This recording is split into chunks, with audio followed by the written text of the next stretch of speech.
Welcome, as I said. We do have apologies from Councillors Horowhenua and Councillor Barker. I'll move those be accepted. Second by Councillor Olsen. All those in favour? Against? Carried. Welcome to staff. Welcome to those watching online and members of the public that are here today.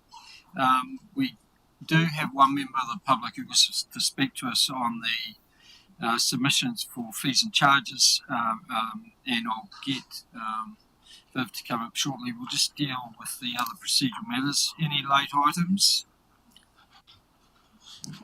There being none. Any declarations of interest?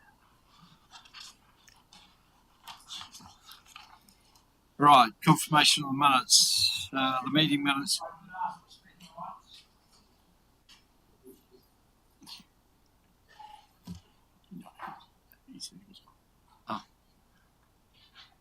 Right, the meeting minutes of Council the 18th of March 2026 be accepted as a true and correct record, and that the public excluded meeting minutes of Council 18th March 2026 be accepted as a true and correct record. Seconded by Deputy Mayor Allen. All those in favour? Against? Carried. Right, our first item of business is the receipt of submissions on the Resource Management Act 1991 fees and charges. And Viv wanted to speak to us around those. Welcome, Viv.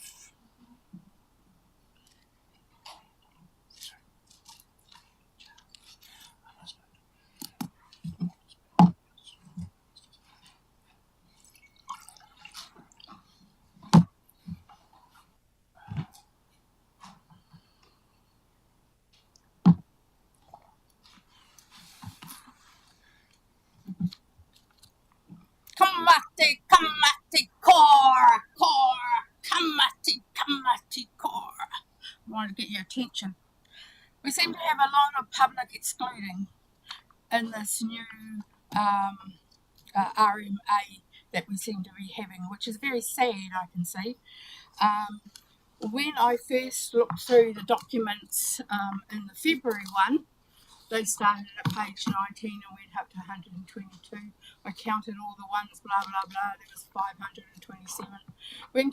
When I put the submission in for it, Carolyn says, oh, no, these are only the developers ones we're talking about. We're not talking about increased rates, which is true because, let's face it, out of the 8 pages, there's only 13 actually increases. 39 are what they call zero increases, deposit only, which is very, very sad because, you know, when we first sold this story about growth strategy and it'd be the best for us and all that, you know, and all we kept saying to you is, no, more numbers mean more expenses and blah, blah, blah.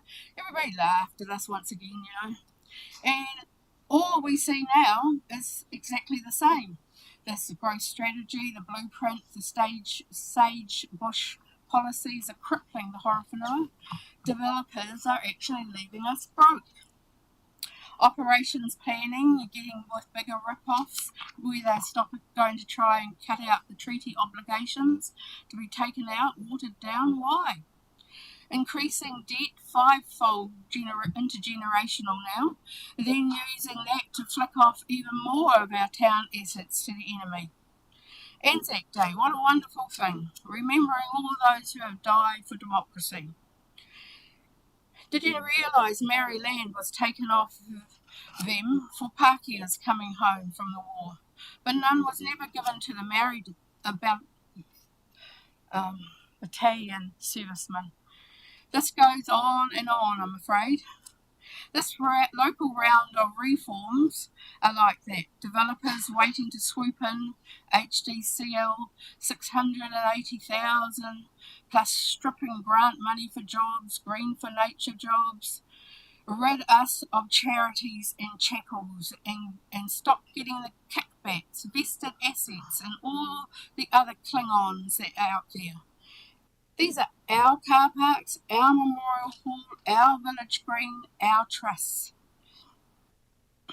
all being significant to us, the people, and coming under the significant and policy is interested to the public. I note that because I see later on in the 6.3 under solid waste, we seem to be significance and engagement policy is once again watered down.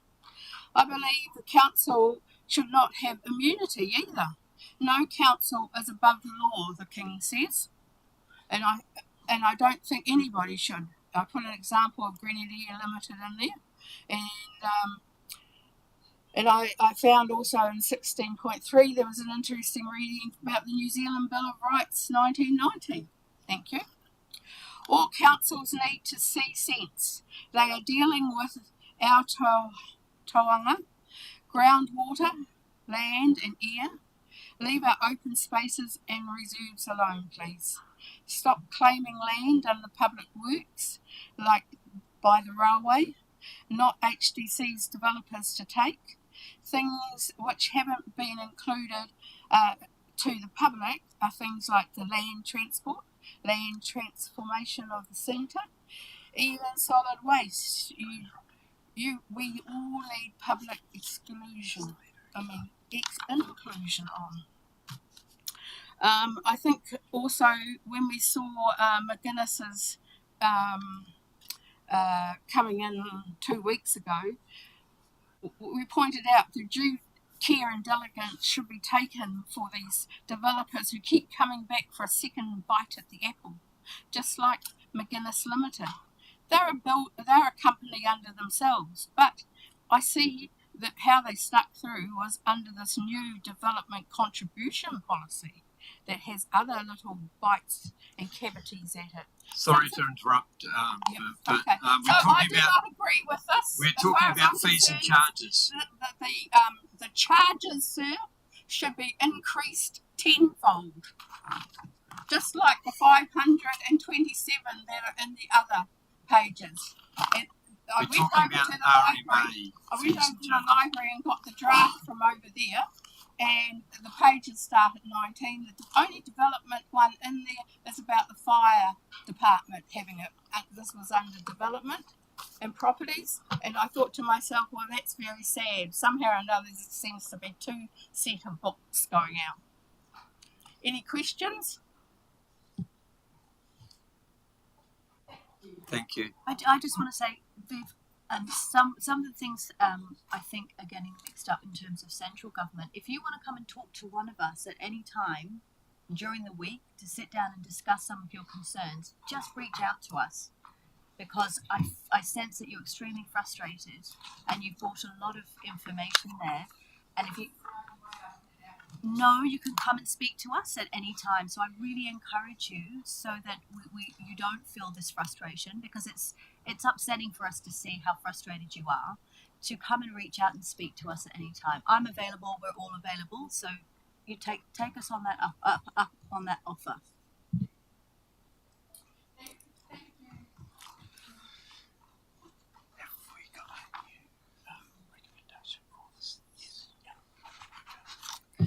All right, so we're at 6.1 on page 7 of the...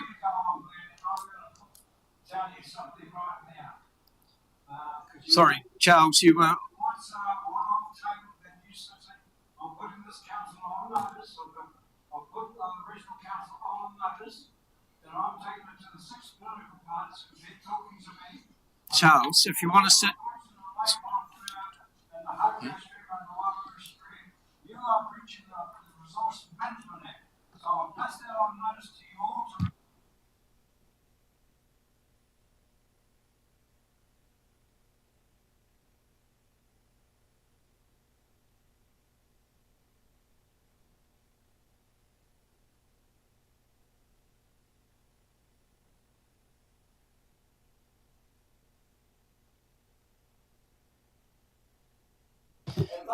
Charles, Because of the RMA Act.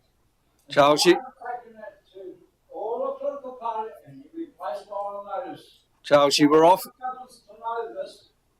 Charles, you were offered participation speaking rights, which you said you didn't wish to have. So I'm surprised that... I did want to. No, you didn't. I did. You asked Grayson. Grayson advised me that you did not wish to speak. Wrong. Well, someone's lying because I didn't ask one. I Sorry, we're going to have to adjourn the meeting.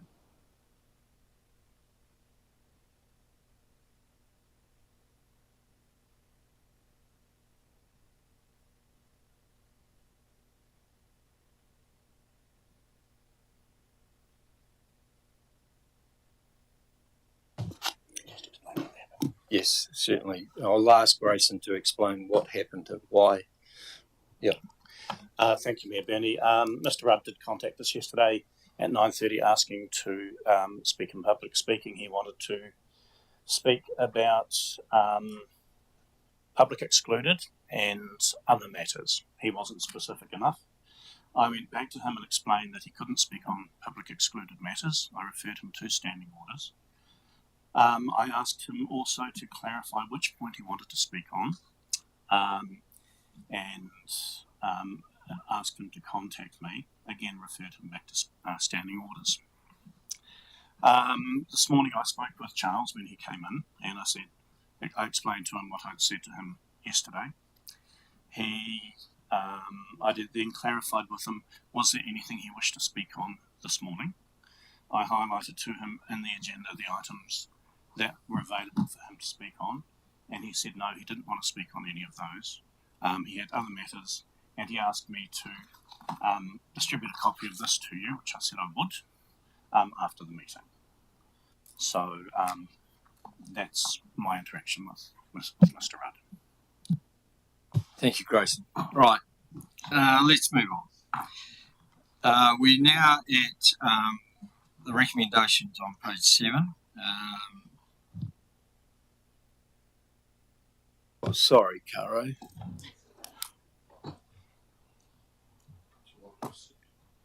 No. We'll wait. Yeah. Thanks, Caro. Sorry. Thank you, Your Worship, and kia ora koutou. Just wanted to make a couple of quick comments in support of the paper that you have received this morning. Through the report, Council is asked today to receive the 6 submissions on the proposed Resource Management Act fees and charges. Council is required under the RMA to consult on these fees and charges. We note that 3 submitters voiced specific support for the new fees for the recovery of funds for the acquisition of a hose layer appliance. The full schedule of proposed fees and charges for 26-27 was also shared online and at each of our service centres during that consultation for those who were looking for that detail as well. There is one change from the Council report before you, as instead of just asking you to note that you will be asked to adopt the fees and charges on the 27th of May, today Council is also asked to endorse the full fees and charges schedule 26-27, noting that its formal adoption will be considered at the Council meeting on the 27th of May, alongside the adoption of the annual plan. Following today, officers will close the loop with submitters, sharing the progress as well as providing additional background material sought by one submitter about the process to develop the fees and charges. I'm happy to take any questions.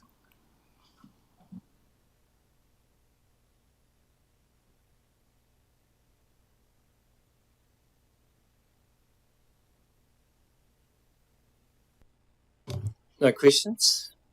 All right, let's move on. Thank you, Caro.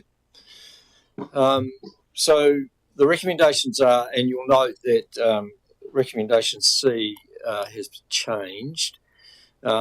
So we'll just move recommendations A and B first, that Council receive the 6 submissions made on the proposed Resource Management Act fees and charges for 2026/27, and that Council notes the oral submission made in support of one of the written submissions. Move that, seconded by Deputy Mayor Allen. Any discussion? Councillor Jennings. Yeah, Mr. Mayor, I just wanted to draw attention to page 17 of the agenda, which was one of the submissions that talked about the fire fighting levy, and I thought this was great feedback to get, where it actually demonstrates the practical effect of this option. And so basically this person in summary is saying that the firefighting levy is excellent, well priced and great change, because the alternative for them is that they're going to have to build at great expense two water tanks. So I just thought it was really good, great feedback early on in the piece, and so it just kind of, for me, reinforces why we're on the mark with this. Thank you. Any further? Put those recommendations. All those in favour? Against? Carried. So recommendation C now reads that Council endorses the full fees and charges schedule for 26-27, noting its formal adoption will be considered at the Council meeting on the 27th of May 2026 alongside the annual plan for 2026-2027. Moved by Councillor Jennings, seconded by Councillor Mason. Any discussion on that item? Put that recommendation. All those in favour? Against? Carried. Thank you. Right, now moving to 6.2, which is the Central District's Water Updated Shareholders Agreement. And introducing this is Chief Executive Monique. Thank you, Your Worship, and good morning, councillors. The purpose of this report is to have Council consider the adoption of an updated shareholders agreement. Council will recall that they adopted a shareholders agreement late last year, and subsequent to that have been working through a number of the mechanisms to give effect to that agreement, which has also included the establishment of the shareholder committee. At our last council meeting, we presented back to you minutes from the first shareholder committee meeting, which included some recommendations around changes to the shareholders committee terms of reference, which are also provided for in the shareholders agreement. The report in front of you seeks council's agreement to a change in the shareholders agreement to provide for Central District's Water, which is now a formal entity to be a party to the shareholders agreement, to fix some technical non-compliance challenges around the way in which mana whenua representatives via Ngā Tapu Waiōhau appointed by the shareholders, changes to the shareholders committee terms of reference, which you endorsed at the last council meeting, and then also updating provisions around guarantees via the local government funding agency. I want to remind council that we held a workshop of all elected members across the three shareholder councils in Palmerston North at the beginning of April, and it was at this workshop that we took elected members through the proposed changes to the shareholder agreement, and it is off the back of that workshop that we now present the updated shareholder agreement for adoption.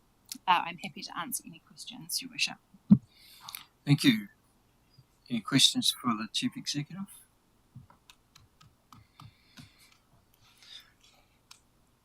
All right, there being none, we'll move to the recommendation A. The Council, as a shareholder of Central District Water, approves the attached shareholders agreement with the recommended amendments and delegates to the Chief Executive to sign any documents required to approve the shareholders agreement on behalf of Horowhenua District Council.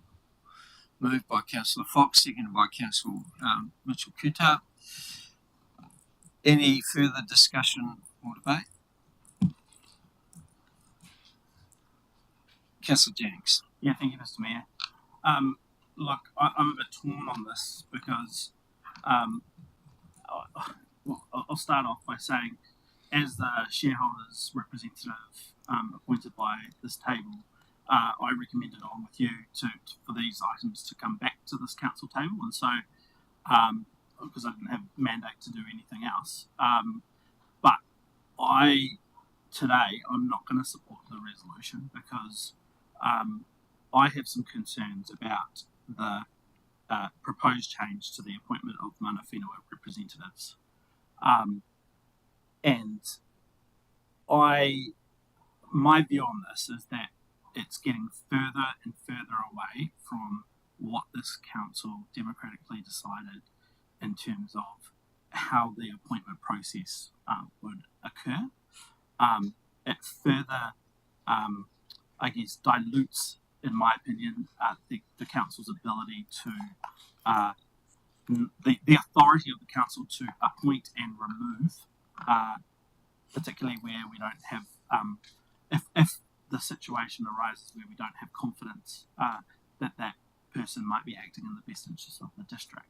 And so for me, I get that this is essentially asking us to make a different decision about a different governance structure.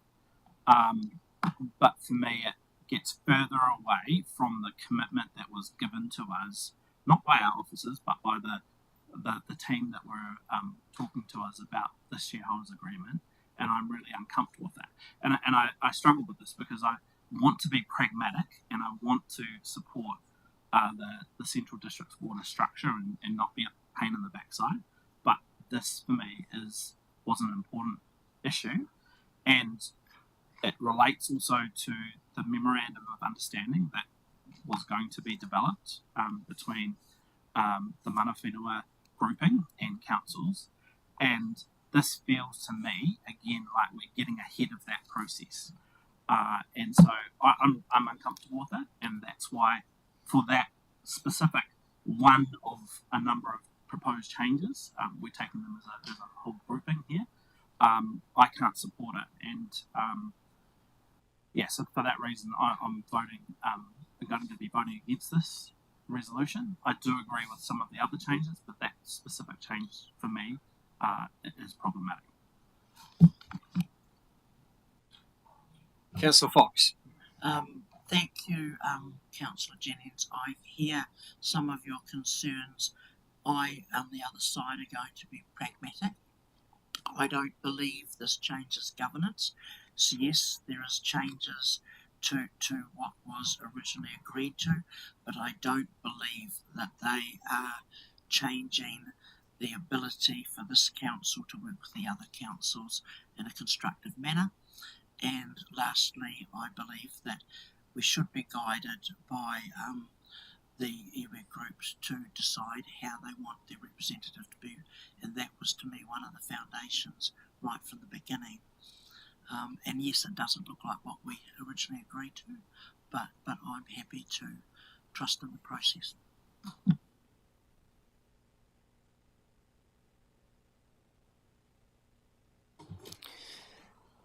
Can I also endorse what Councillor Fox has said? I am actually comfortable with the process that we have undertaken. I'm comfortable with the representation and how it was made for the Ngā Tapuahu representatives on the shareholding committee. I believe actually that it made the process a lot seamless and a lot more without rancor, if you like, in terms of us deciding who that representative should be, that they were able to decide who they were and made, I think, some pretty brave decisions in terms of those representatives on that. And from what I've observed in terms of the shareholding committee from the meetings that we've had, that they have been constructive and positive in terms of their contribution to the shareholding committee, and I'm comfortable that I can see only positive moves coming out of that group. So I think it would have been a lot more problematic if we tried to decide who those representatives would be. So I'm comfortable with how the process has unfolded and happy to endorse the changes to the shareholders agreement. Can I just say that I also support as well for both of the reasons that have been brought forward by our councillor and our mayor. I do feel that it's important that we have a good working relationship with our iwi partners moving forward, and this is a really important step in doing that and ensuring those voices can be heard around the table, because we are in a difficult climate, and working well together is one of our probably strongest moves in ensuring that we work collaboratively and that there is that cohesion. So I have no concerns about these particular changes at all, and will be supporting. Are there any other views to the contrary? Otherwise, I'm going to put the recommendation. Look, I'm going to reiterate the concerns that Councillor Jennings has already raised, in that without the memorandum of understanding being signed or even drafted and presented back to this table. I'm concerned that the continued absence of this document does potentially leave HDC and Central District Waters exposed to perceptions or allegations of informal, ill-defined governance arrangements, which in itself carries a degree of reputational risk for council and for Central District Waters. That being said, this morning we've received confirmation from the CE in relation to the status of that memorandum of understanding, and that will be presented to us for feedback and input before being adopted. So that makes me a little bit more comfortable, but we also need to send a very clear message that that piece of work is extremely important to underpin the governance arrangements that this table has up to this point consistently accepted and adopted. And I'd really like the urgency to see that piece of work brought to this table for adoption as soon as it possibly can be. Thank you. All right, so since we have dissenting views, we will have a division for this item. And just waiting for Grayson to bring up the list for me. Thank you. Starting with Deputy Mayor Allen. So just ensuring that you understand what it is that we are voting for. Recommendation reads that Council as a shareholder of Central District Water approves the attached shareholders agreement with the recommended amendments and delegates to the Chief Executive to sign any documents required to approve the shareholders agreement on behalf of Horowhenua District Council. Deputy Mayor Allen. Aye. Councillor Olsen. I'm going to abstain from this because I actually wasn't present at the workshop, so I don't think it's fair to. Councillor Muchikutab. Aye. Councillor Gray. Councillor Fox. Councillor Young. For. Councillor Grimstone. Yes. Councillor Kitu. Aye. Councillor Jennings. Against. Councillor Mason. And I am for. So the motion is carried. Thank you. So the next recommendation is that Council delegates the Chief Executive Officer of Horowhenua District Council in conjunction with the Chief Executive Officers of Palmerston North City Council and Rangitikei District Council the ability to agree any minor non-material changes to the shareholders agreement prior to the final approval and to report back to their respective council on any changes made under this delegation. I'll move. Councillor Jennings, happy to second. Is there any further discussion on that? Don't think we need a division on this. All those in favour? Against? Carried. Thank you. All right. We're now moving to 6.3, which is the solid waste bylaw consultation for continuing without amendment. Daniel's coming to the table. And to introduce the item. Thank you, Daniel. Horowhenua. Today's paper is around timing. So Council's bylaw lapses in July 2026. It's important for continuity of enforcement that that bylaw does continue. There were a number of workshops held with elected members, the latest being in March 26 on the future of recycling. It's intended that we will go out to public consultation as part of LTP 27 to look at that service, and that will likely impact, or potentially, depending on the options chosen, a requirement to go back and revisit the bylaw. So, in effect, we are looking to have to go through a consultation process with the community on the current bylaw to keep it continuing. That's a legislative requirement. The consultation would be very much a light touch process, so we're just seeking confirmation of that today. Any questions for Daniel? Thanks, Daniel. Right, the recommendations are A, that Council agrees a bylaw is the most appropriate way of addressing solid waste matters, Section 155.1 of the Local Government Act, and that council undertake limited consultation on the solid waste bylaw to meet the requirements in sections 160 and 82 of the Local Government Act 2002. Moved by Councillor Fox, seconded by Councillor Gray. Any further debate or discussion? Put those recommendations. All those in favour? Against? Carried. Thank you. Now moving to 6.4, which is on page 95. The consideration of an update to the road naming policy and poppy places signage. And Lisa is coming to the table to introduce this item.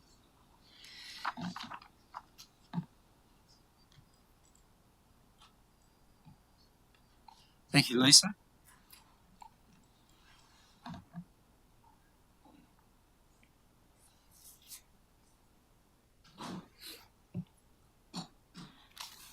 Good morning, councillors. The purpose of this report is to consider two related matters.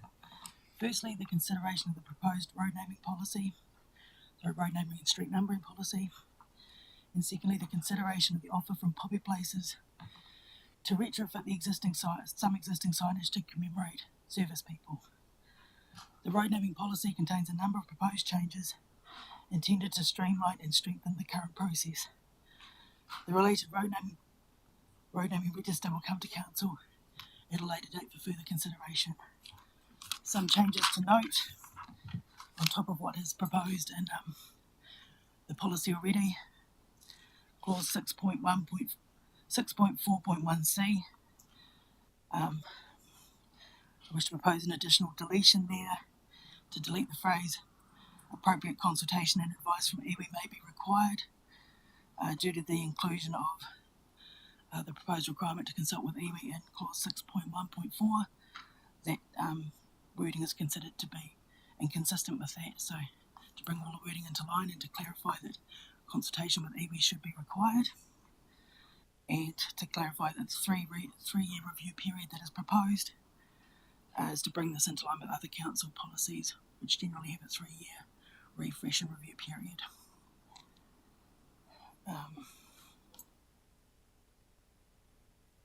And with regards to the Poppy Places project, that funding would be from a third party, so there would be no cost to council to do that work. Any questions? Any questions for Lisa? Deputy Mayor Allen. Just for absolute clarity, Lisa, the Poppy Places will fund the cost of the poppies, any of that, but is that an ongoing future commitment also, that where they deem that there is an appropriate poppy sign to be placed, that they will undertake to do the ongoing funding?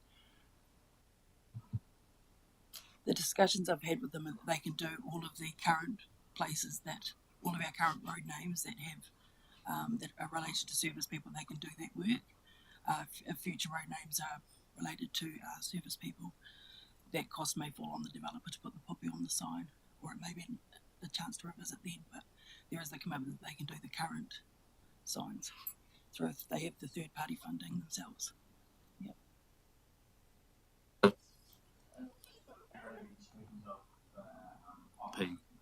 Signage, is the intent to recognise those that were killed in combat, or is it to recognise service of all servicemen within those military environments?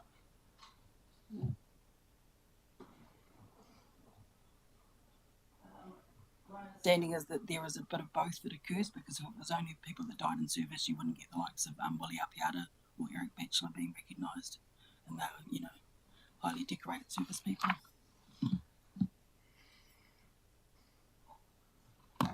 Councillor Jennings. Thank you, Mr. Mayor. Just a couple of questions. First, thank you very much for all your work on this. I know this has been a bit of a gestation period in getting herding the cats. I just wanted to drill into a couple of things. So on the section 6.1.4, which talks about the pathway that's not about the register of names, this is where So a developer wants to come up with their own road names. There's an expectation in 6.1.4 that they confirm the views of local iwi. So that's in addition to Fire and Emergency New Zealand and LINZ, presumably. Or there's a check that we have as well with those steps. In terms of that 6.1.4, is there any expectation or framework that would ensure that the developer, one, can identify who they need to speak to within local iwi, two, that they have certainty of cost and time frame? Are you envisaging anything there, or are we essentially saying to developers, you've got to navigate this process and basically your experience could differ depending on where in the district you might be operating?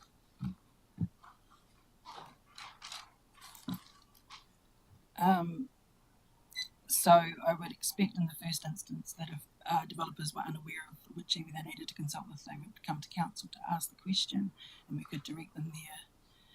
And with regards to time frames, I think hopefully if there was an issue with getting a response, they would be in contact with council and we could kick in the other, kick in the process where council then makes an approach with a time frame attached to it.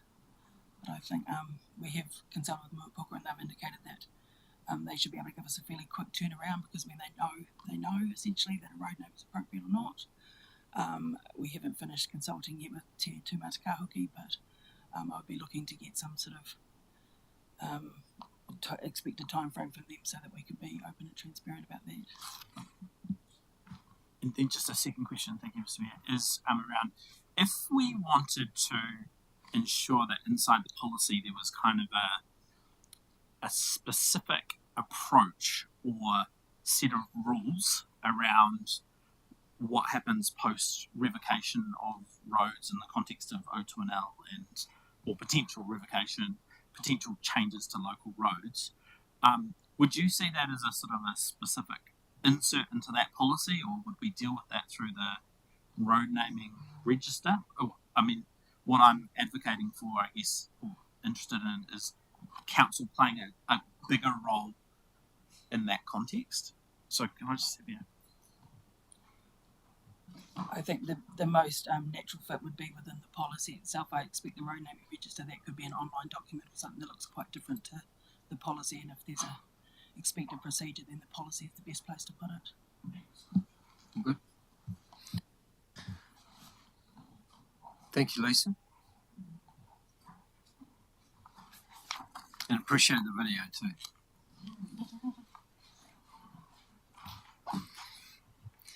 All right, recommendation A is that Council adopt the proposed amendments and additions to the Road Naming Policy 2010 to be named Road Naming and Property Numbering Policy 2026 as set out in the attachment to this report. Moved by Deputy Mayor Allen, seconded by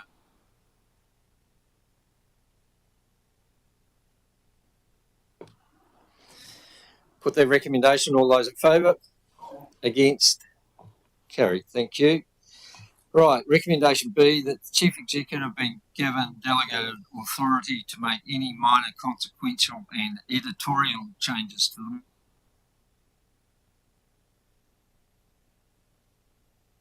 the Policy 2026. Happy to move that, seconded by Deputy Mayor Allen. All those in favour? Against? Carried. Thank you. Right, recommendation C, that Council approve the proposed retrofitting of existing road name blades associated with military personnel to include a poppy motive to be undertaken by poppy places and or the New Zealand Remembrance Army and or their subcontractors. And D, that any road name blades to be retrofitted with poppy motive shall be identified and advised to Council's roading department at least 5 working days prior to works being undertaken. Moved by Councillor Kuta, seconded by Councillor Gray. Any discussion or debate on those items? put those recommendations. All those in favour? Against? Carried. Thank you. Councillor Jennings. Yeah, Mr. Mayor, can I just move from the floor a further recommendation? So this will be E, that officers prepare additional policy supplement and an additional policy supplement covering revocation-related road name changes, and present that back to council alongside the name register at a future meeting. Do I have a seconder for that? Councillor Mason, thank you. It's on the table. Would you like to? Just speaking very briefly to this, what I'm essentially asking us to do is to send officers away, just go and do a little bit more thinking and potentially prepare an insert for consideration that might have some separate rules or some specific rules around road naming changes as a result of particularly O2NL related potential revocation or other changes to our roading network. Just learning from the experience done in Kapiti, I think it's important that council laws play a sort of an extra role in that and has input into that, particularly for where road naming to strategic arterial routes is considered.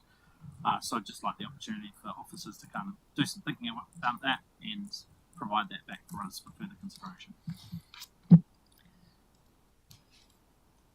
In terms of that, Lisa, is that not a major piece of work?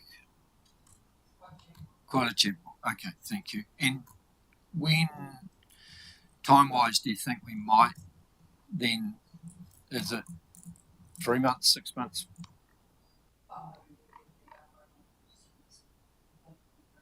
Okay, thank you. So within 3 months, thank you. All right, so any further discussion or debate on that topic? Happy to endorse that because it is only requesting more work. It's not a decision of council right at the moment. It's not actually a decision-making recommendation. So nothing further. I'll put that recommendation. All those in favour? Against? Carried. Thank you. All right, now moving to 7.1, the mayoral report, and I'll move the recommendation that council receive and note the report 25/539 mayoral report for April 2026, seconded by Councillor Olsen. All those in favour? Against? Carried. Sorry, are there any items that councillors wish to speak to on this item? Councillor Jennings. Thank you, Mr. Mayor. Sorry, I'm being a pain in the backside today. Well, it's not my change. I just had some questions, probably for the chief executive, just around the LG&Z heading, if that's okay. Just want those now. So, so 3 parts to this, which is, can you tell us that the report inside attached to the mayor report talks about the value and the achievements of LG&Z? This is something that there's often some focus from our community around, is this sort of the value of the membership. So could you tell us the cost of our annual membership, and then would you also be able to speak to, I guess, your assessment of value and return on investment, in terms of what does it save us, or what opportunity does it create? I just think that would be useful, and then I've got a further follow up if that's all right. Thank you, Your Worship. Our annual investment is around $63,000 per year for our membership for LG&Z. The Chief Executive opinion is that we absolutely get value from our membership in LG&Z, although I'd remind elected members that LG&Z exists to serve elected members, so I think it's not just a question for me, it's a question for elected members. But from my perspective, and particularly in the context of local government reform and the need for the sector to act collectively, LG&Z is that opportunity for the sector to be a coordinated and credible voice into central government. What I'd particularly highlight is the role that LG&Z play around advocacy on policy and legislative change into government, the development and delivery of training and sector capability for members. And I think particularly at the moment, where we're seeing significant value from LGNZ is around the safeguard against fragmented policy change from government, and the opportunity that they bring together with other membership bodies to allow the government to think about it in a joined up way and to utilise the relationships into government to allow for a strategic conversation. Because we know that the Minister of Local Government can't have 74 conversations with 74 councils about the future of local government. And LGNZ is the mechanism that allows an attempt for councils to come together across kind of funding, regulation, service delivery, and governance to act collectively. There are some within that membership, for example, includes the access to Akona, being the online training and development platform for all elected members, both councillors and the community boards. That's an example of like a really tangible thing that we touch, feel, see. But the other thing that I'd note is that the Mayor and Chief Executive naturally have more visibility to the LGNZ value proposition because we're engaged in a number of those sector interactions. Is that? Yes. Yep. Thank you. Thanks, Katrina.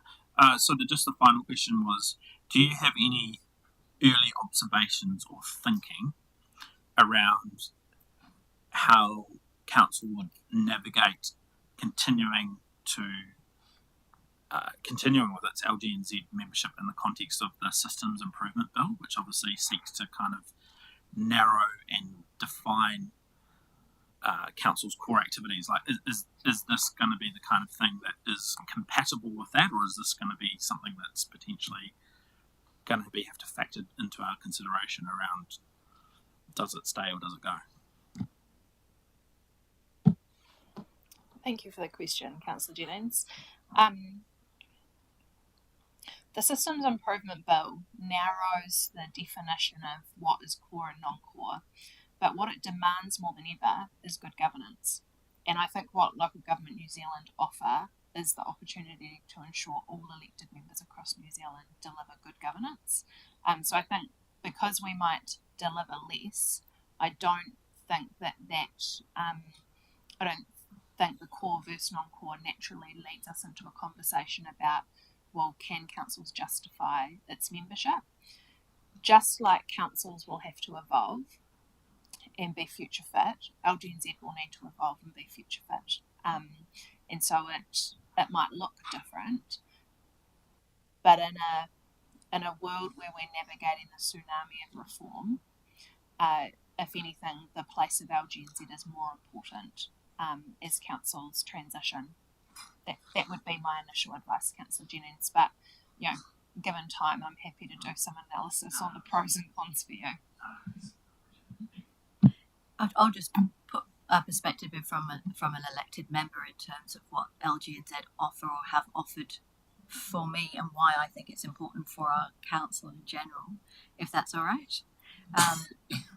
In terms of the collective voice that Monique was saying and talking about, especially in this day and age, I think it's really important for councils to be able to have that support network that reaches those upper levels of government, which it does, and that we can confer and we can collaborate with other councils. A unified greater voice is a lot stronger. For newly elected members, it's absolutely essential, and obviously it's up to each elected member how they engage with LGNZ. But for me, the induction programs, the governance training, the mentoring has been my backbone and my lifeline. It's helped to build confidence, it helps reduce risk, it helps us understand the complex systems, it provides support and confidential advice. In terms of the shared knowledge and expertise, I think that for me has been sharing knowledge and support from other councillors through LGNZ has been very important. And then we have to look at our risk within council, and I think with public scrutiny and the legal obligations that we have, and the financial decisions that we're going to be making and have to make moving forward, the guidance and the government standards that we get from LGNZ are just they're essential, and it can actually help us avoid costly mistakes and does provide that advice that would necessarily cost us a lot more outside of LGNZ.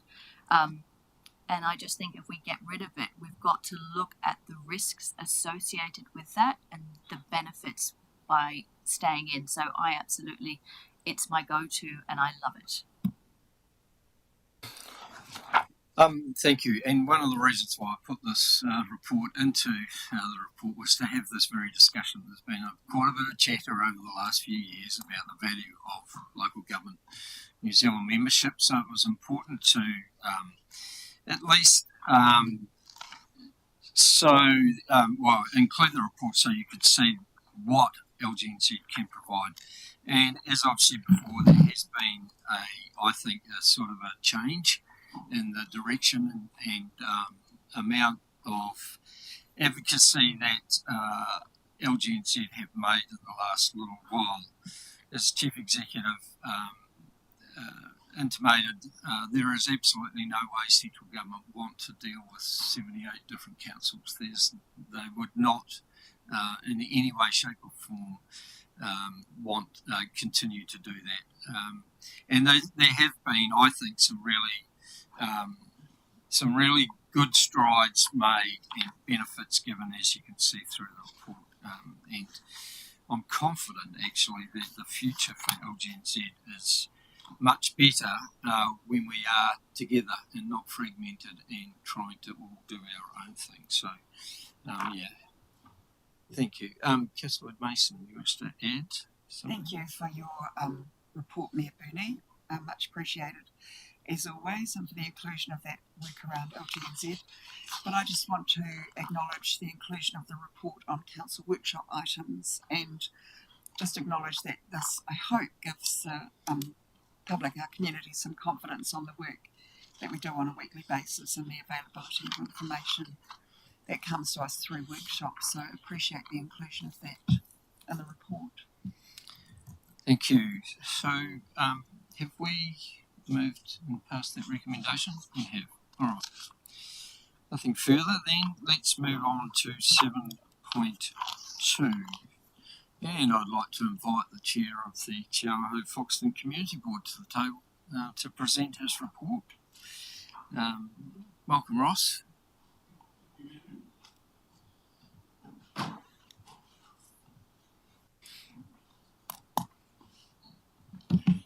Good to be back on the line.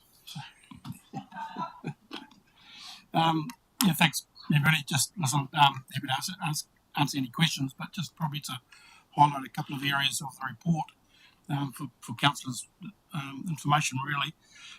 You'll notice I think the more strategic focus of the board in this term already, probably compared to perhaps a bit more operational focus in the past. So, and that's around our priorities, and I think you'll continue to see that through the work of the board in Australia. Probably a highlight from the last meeting was the approval from the free island count of 15k to allow officers to go away and do a strategic review of those endowment land holdings, which is important because it fits with the board's priorities around supporting growth, supporting the growth of the endowment fund, unlocking growth opportunities, but also council's priorities around funding, financial discipline, etc. So there was a really good bit of work done by the team to get that across the board, and was certainly supported unanimously by the board. So, and that also couples the work we've already done around the new endowment fund policy. So it's an extension and a continuation of that work. Leadership of Foxton Futures, and I think aligning the work of the board to the Foxton Futures program is already showing benefits in terms of leadership to those community leaders of those themes within Foxton Futures, but also I think the leadership of the board through the Foxton Futures governance group is sort of just starting. I think you can see that the benefits of that starting to probably bring those connections closer. and bring that strategic view to the work of Fox and Futures as well, which is I think pretty exciting already in the outcomes we're seeing. And I think the work and the effort some of those community leaders are already putting into Fox and Futures in terms of their themes is probably prior to myself getting back onto the community board, probably wasn't that aware of. So again, aligning that with the work of the board, I think is hugely beneficial for benefits for not only Foxton and the beach, but also the wider Horowhenua. So we'll continue with that good work. And then finally, just touch on Anzac Day. I think both civic and dawn services were very well attended. Were really enjoyable and great to spend a bit of time remembering, as we should on that special day. So I just wanted to highlight that. Very happy to answer any questions anyone's got or any comments. Thank you, Ross. Any question? Deputy Mayor Allen. Well, really just a comment. Thanks for the report, Ross. But to acknowledge you undertaking the role of chair of Fox and Futures, and that ties in well to the linkages that you spoke of between the community beyond board and Fox and Futures. So I want to acknowledge that. And at the last meeting just a few days ago, in fact, I endorse the optimism that you've shown in terms of the progress being made. And I don't think we can undervalue the contribution made by council to that process, acknowledging Laura in particular, but also Mark. It is a really well supported community plan, and I just want to acknowledge that also. Councillor Jennings. Mr. Mayor, do you mind if I also make a comment rather than a question?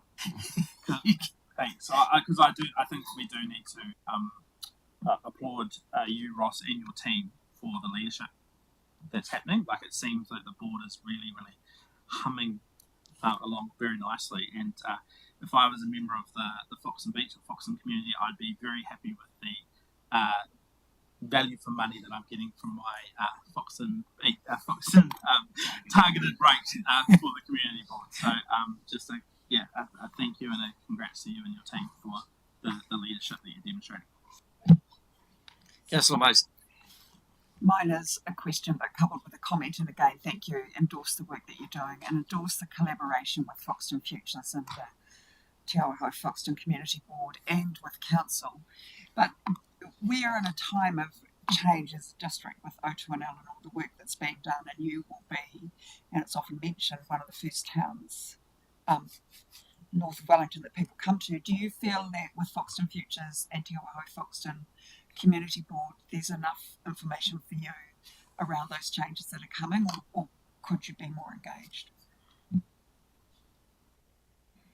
I think at this time, Councillor Mason, we've got. I think we all know where we're at, and I think we know what's coming. And I think at our end, we're positioning ourselves well, but of course we have to do that alongside council. And I think certainly our board, and we've talked about this in workshops and between ourselves, keen to take any opportunity to collaborate with council and with wider the council organisation to work on any opportunity that arises. So yeah, we see ourselves not as them and us, we see us as a team.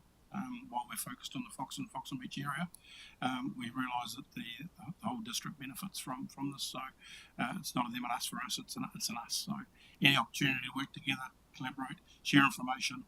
I know our team's up for it, and I think you see the people on the board that already work at that strategic level and looking for those opportunities to seize the opportunities is probably the word. So yeah, I think we're in a good place. But again, we need to do this together. Yeah. My visit to St Mary's School last week highlighted the challenges around State Highway 1 running through Foxton as it does, and I challenged them in terms of coming up with maybe a plan to try to mitigate some of the issues that they have. But I would imagine that is going to be a far bigger conversation for the town and access to the beach and things like that. And I assume that it's on the radar and for Fox and Futures. Yeah, very much so. Not only I think on the radar of Fox and Futures, but the board independently, and we've already signalled to Monique that any opportunities to get NZTA in front of us as a board, but again, in front of council, where the board can come and join council in these conversations, is desired, because there is, we know there's going to be major impacts. There's major impacts already, so it's only those impacts, those intersections, particularly in the areas of concern that have been brought to council for a number of years now, and we've put the NZTA at those sessions that they come and have with us as a council.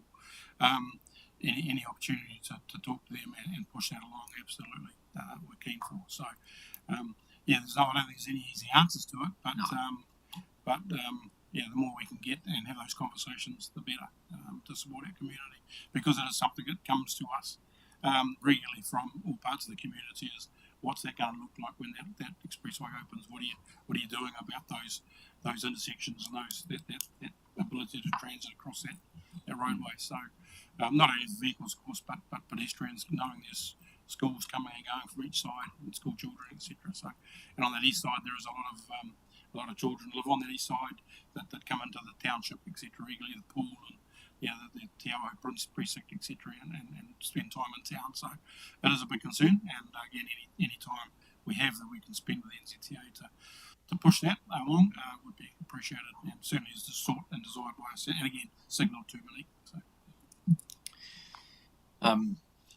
Thank you, Ross. Look, I want to endorse the comments made by the others in terms of the commencement of, it's only 6 months into a new term, but already I would disagree with your word around solid. I don't think it's been a solid start. I think it's been you're undervaluing and underappreciating the amount of work that you have already done in terms of getting started and getting into the term. And we too look forward to working with you and, sort of hopefully, getting some of those aspirations that we all have for the district settled and moving forward as we can. So appreciate it. Thank you. Thanks, Bernie. Thanks, Ross.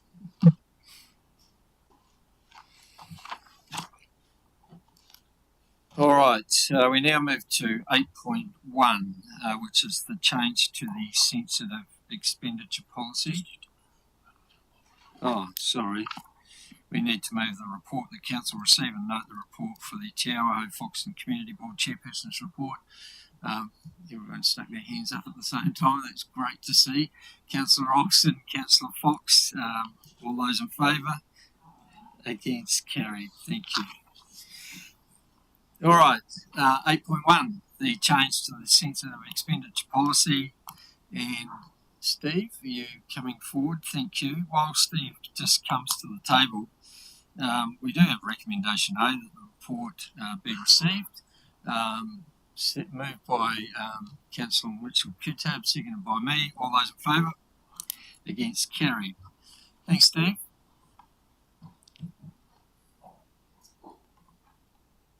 Welcome also, Alice.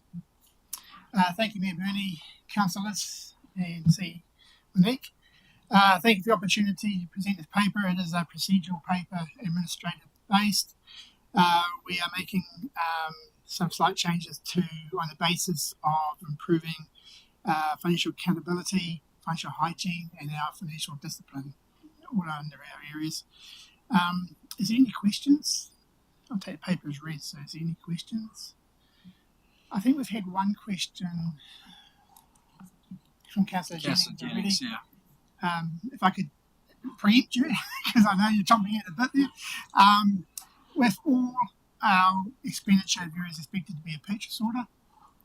That purchase order is applied to a payment measure, either accounts payable or a credit card. So, credit card is merely a payment vehicle, and there is expected to be a purchase order which is created by someone and approved by a financial delegation holder. So we try and we do maintain financial strength in all our transactions. Councillor Jennings. Thank you, Mr. Mayor. Yeah, so thank you for preempting the question. So essentially we're saying, and if we cut to the chase, this paper is saying quite minor internal change, and that there are adequate internal controls, so it's one-up approval plus existing systems and mechanisms to ensure that there are good internal controls, and that by making this minor change, it's not going to raise any sort of flags, or it's not going to come back later in terms of audit saying your internal controls aren't strong enough or whatever. This is just pretty a non-material minor change. All our processes currently adopted meet audit requirements. What we're trying to do here is actually improve our process again by reducing volume and allocating to the actual delegation holders to have more financial control, more systems. Exactly the same system applied, but a better, more visual control. Thank you. Councillor Mason. Thank you, and thanks for the report. And mine is just a question about potentially a minor change further along in the document, and I did flag it with the Chief Executive this morning, and apologies if it's a surprise, and I hope it won't be a difficult surprise. I just wondered in the policy area that speaks to koha, that there could be some reference to the Te Raki document, Iwi Hapu Relationships Framework, that guides some of the thinking of staff when they're considering the matter of koha, because there is within that document a paragraph on additional resourcing considerations. So I wondered if there could be a minor inclusion so that staff understand to reference that document that provides good information. Yeah, we can definitely do that. Thank you. Thank you, Steve. Looks like there's no further questions, so thank you.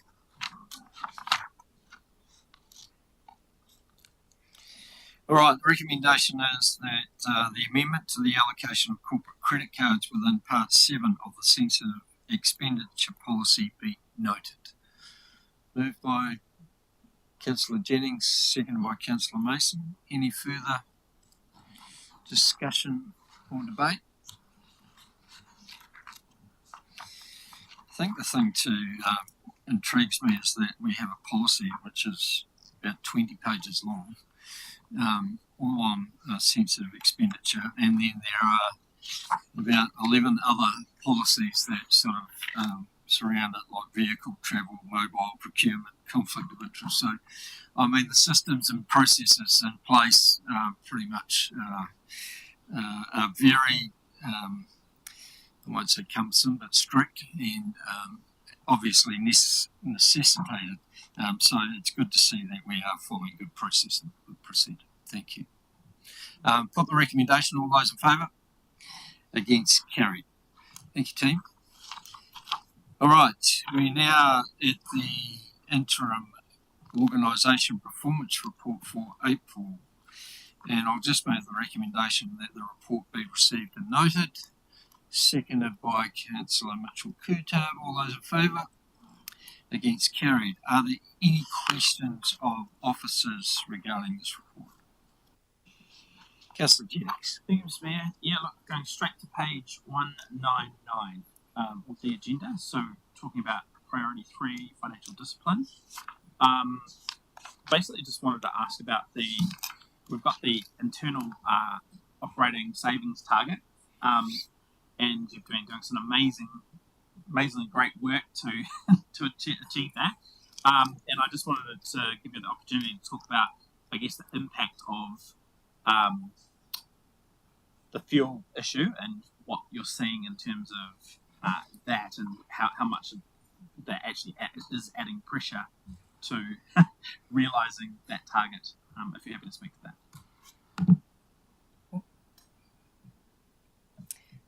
Thank you, Councillor Jennings, through you, Neil Burney. So overall, we're in a stable position. So the revenue upside that we're seeing is actually helping to smooth some of that pressure on the expenditure side of things. But you're correct. So the teams have done an amazing amount of work behind the scenes to try and save $1 million. We're certainly not going to get there, but it has meant that we've been able to absorb some of those costs. It is worth noting that March is when we started to see the fuel increases coming through at the pump. So whilst we've been able to absorb it right now, there's further work to be done in terms of what that looks like for the next quarter. I'm confident that the work that the teams are doing, so they're not taking their foot off the pedal, and they are doing what they can to actually continue to absorb those costs as much as possible. We do know that it's pretty tight out there for some of our contractors, so we're doing what we can to manage our own fuel concerns, but it is something we'll need to think about in terms of impacts for the annual plan. So we're still very early days in terms of what you're seeing in the financials. And if I could add to that, and Brent Harvey might want to comment, who, as councillors know, is leading the incident management team in the response to the fuel crisis. As Alison has articulated, we've been able to manage the pressure to date. We've signalled to council that we don't think we can manage the pressure until the end of the financial year, and you've seen that in what we thought was going to be an operational savings milestone, which just to remind councillors, you didn't set that milestone, it was an internal target we set, that essentially that's going to be eaten up by the cost of the weather events and the impact of the fuel price. But in a worst case scenario, what we are potentially navigating if this was to continue is about $500,000 exposure in a financial year. Now we're obviously doing everything we can, and as are our contractors who are working really constructively with us to think about how do we mitigate a worst case scenario, and that's obviously will be the feature of a conversation we have with council and a workshop this afternoon about the annual plan.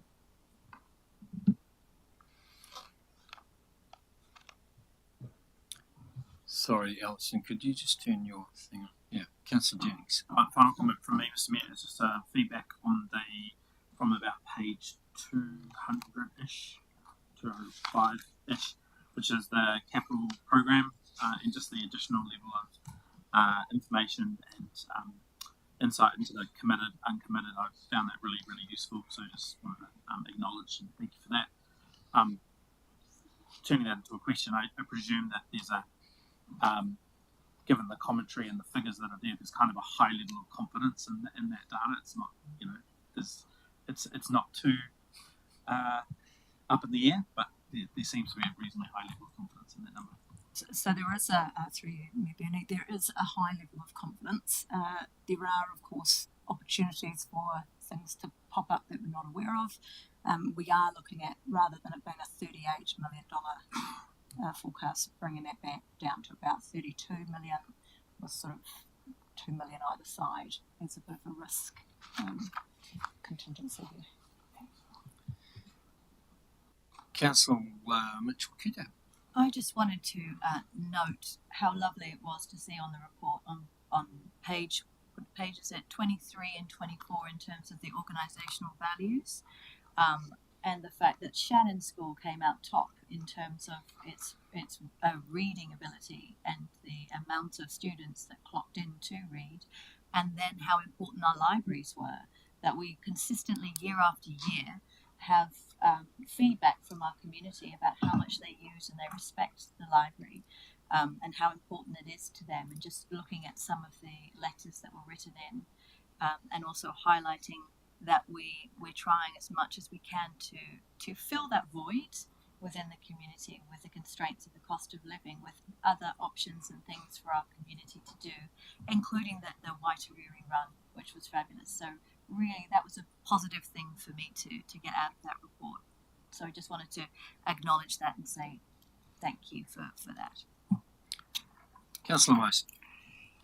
Thank you. Thanks for the report. And I'm not sure if this is a question for you or the Chief Executive. Appreciate on page 15 of the report, or 201 of the agenda, and 16 and 202, the commentary around chasing external funding.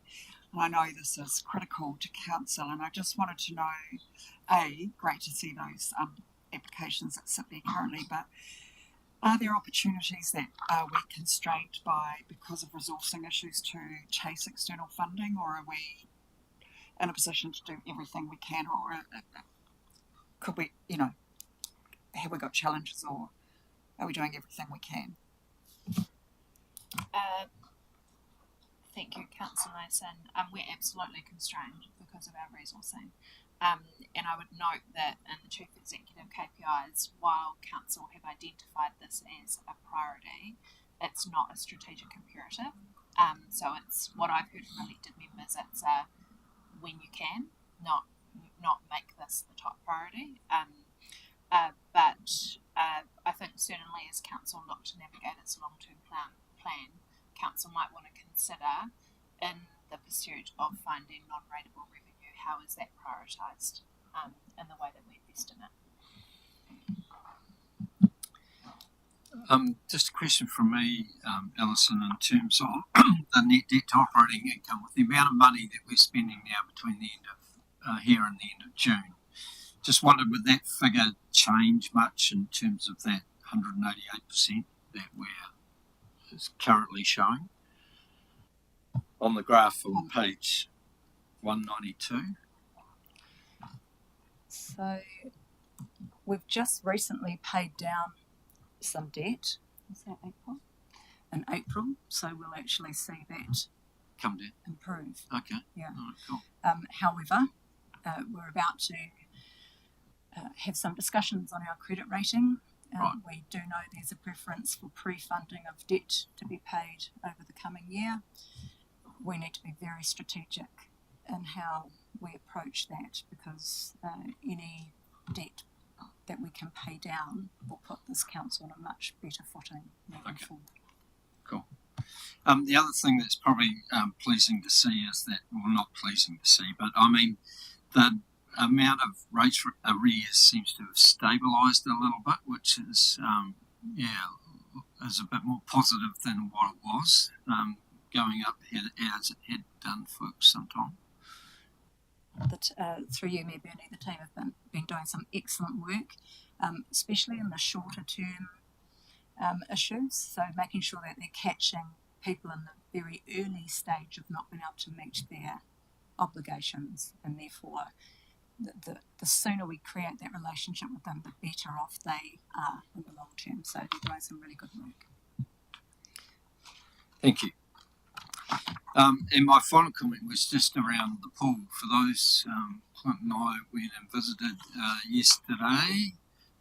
It's fantastic to see the progress that is being made there. We are pretty much going to have a very smart and upgraded facility that is going to continue to provide our community with a facility well into the future. And it's great to see the work that's been done, especially by Paddy in terms of controlling that process. And it was, look forward to when it gets opened. It's going to look fantastic. Thank you, team. Any further questions of anybody? All right. We now move to 8.3, which is the Council Resolution and Actions Monitoring Report on page 213. And are there any items in that report that councillors wish to highlight or seek clarification on? Deputy Mayor Allen. Yeah, just referring, Mr. Mayor, to page 214. This is around the Foxton Beach Wharf and where things are at and whether we can progress things. So where it's left at the moment, as I understand, DOC has been intending to engage with iwi at our request. Has that happened? What is happening? Because it feels like it's sort of dragging on a bit.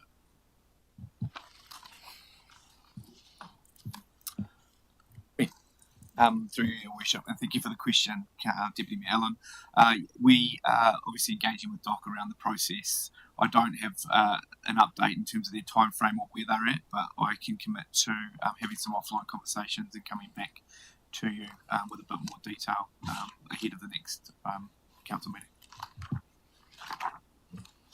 Councillor James. Thanks, Mayor. I guess we should inquire on page 215.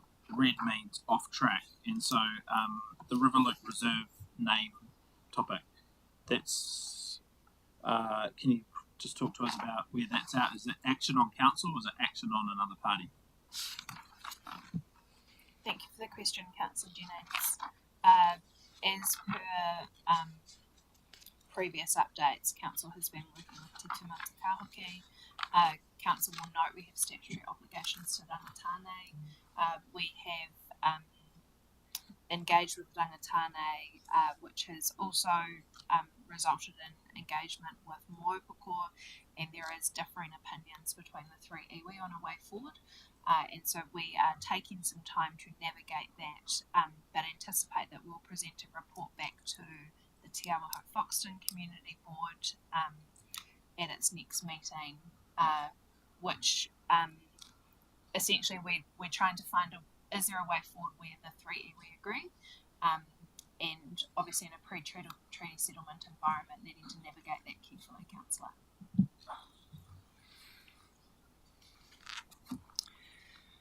All right, Councillor Mitchell-Kiddo. I just wanted to say that I really appreciate on page 219, and for me it's extremely important that we continue that engagement with the local community in Waikawa in terms of the education and in terms of that conservation of the area. So that was one of the things that the community was really strongly supportive of, was ensuring that that communication with council continues on a regular basis and that they are involved. So I applaud and really am grateful that that's continuing for them. Councillor Jennings. Can I just react to that commentary from Councillor Mitchell-Kiddo? Is that I acknowledge the angle of your commentary, but I want to just ensure that there were some very specific resolutions that council made that, in my opinion, were focused on not overcooking the education and the conservation aspects. We were very specific about what we wanted to achieve and what we were focused on. And so I just want to be assured that we're not going over and above the direction that's been provided by this table on that subject, because if that's your interpretation, that's what's happening, that raises flags for me, because that goes beyond the scope of the direction provided to this table. And I just say it's raising red flags that they're communicating with the community in terms of moving forward with this project. Let's not get into come back and forth. We understand the views, and I'm sure it's been noted, and there's obviously a lot of reports and decisions to come back to council at some stage over the next few months, I would imagine, around this whole Waikawa Beach thing. I assume we're waiting for the consent around the pathway, or in terms of the Waikawa Beach vehicle access, essentially the resolutions that were provided were us to continue to investigate other options. There are no other options on the table right now unless something does present itself, so I don't believe that we need to come back to council until there's that opportunity to bring something back. In terms of what we're doing with the community, we are working with them, we're meeting regularly to keep them up to date on where we are, just in line with what we said we would do. I don't believe we're overcooking it. There are still some differences in the community groups, and we're just trying to navigate the way forward. Okay, thank you. All right, we're now moving to, we haven't moved it. Council receive and note the report, Council Resolution and Action Monitoring Report, seconded by Deputy Mayor, former Deputy Mayor Mason, Councillor Mason. All those in favour? Against, carried. Apologies, Deputy Mayor. All right, 9.1, proceedings of the Community Funding and Recognition Committee for March, 25th of March. Move that the report of the proceedings of that committee be and the minutes be received and noted. Moved by Deputy Mayor Allen, seconded by Councillor Fox.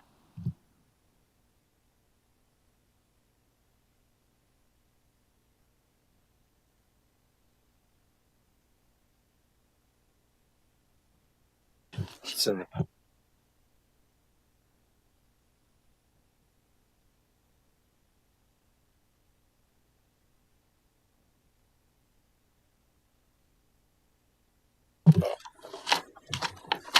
Council, yes, please. Thank you. Councillor Mitchell-Coutard. I'm going to abstain from voting this particular item because my son is involved in being a recipient of some of the funding for his trip that he went on this morning. Cool, thank you, so noted. All right, any commentary or discussion around those minutes? Put the recommendation, all those in favour? Against? Carried. Thank you. Now moving to the proceedings of the Chief Executive Employment and Performance Committee from the 8th of April. I'll move that the proceedings of that committee be and the minutes be received and noted. Seconded by Councillor Fox. Any discussion on those? Put their recommendation, all those in favour? Against? Carried. And then the proceedings of the Te Awaho Foxton Community Board. First of all, just receive recommendation the report of those minutes be received and noted first. Seconded by Deputy Mayor Allen. All those in favour? Against? Carried. And there's two further recommendations there. The Council endorsed the Foxton Beach Endowment Fund Land Holding Strategic Direction, and the Council approves an initial budget of $15,000 to be established to form the property asset baseline for the properties included in the Foxton Beach Endowment Land Portfolio. Perfect. Moved by Deputy Mayor Allen, seconded by Councillor Fox. Any questions or debate on that? No. Put their recommendation, all those in favour? Against? Carried. Right, that brings us to the end of our agenda. We now will move a motion for public excluded, and that the public be excluded from the following parts of the proceedings of this meeting to discuss C1 Council Resolution Actions Monitoring Report for April 2026, C2 Proceedings of the Public Excluded Chief Executive Employment and Performance Committee meeting from the 8th of April 2026, and Proceedings of the Public Excluded Te Awaho Foxton Community Board meeting of the 13th of April 2026. Seconded by Councillor Olsen. All those in favour? Against? Carried. Thank you for those that have been part of the live stream. Appreciate your interest. And those in the public gallery that have been joined us today, we'll just take a short 2-minute break and be back with those with that part of the meeting.